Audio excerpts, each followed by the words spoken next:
বার্তা এক নজর। আজ স্বাধীনতা দিবস 15ই আগস্ট। প্রতিবারের মতো এবারও বাঁশবেড়িয়া খামারপাড়া জাতীয় ক্রীড়া শক্তি সংঘ নিম্ন বুনিয়াদী বিদ্যালয়ে পতাকা উত্তোলন করলেন বিদ্যালয়ের সভাপতি ও বাঁশবেড়িয়া পৌরসভার পৌরপ্রধান আদিত্য নিয়োগী। এছাড়াও উপস্থিত ছিলেন বিদ্যালয়ের প্রধান শিক্ষিকা সহ অন্যান্য শিক্ষক শিক্ষিকারা। শেষে ছাত্রছাত্রীরা কেউ আবৃত্তি সঙ্গীত পরিবেশন করে।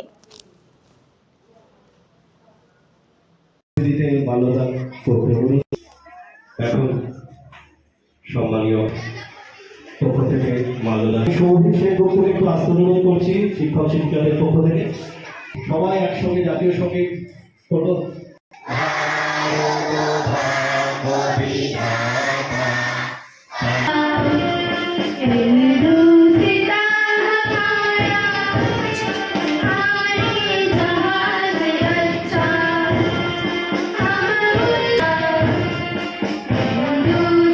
মালা ধৃত প্রান্তর হেথায় নিত্য হ্যারো পবিত্র ধরিত্রীরে এই ভারতের মহামানবের সাগর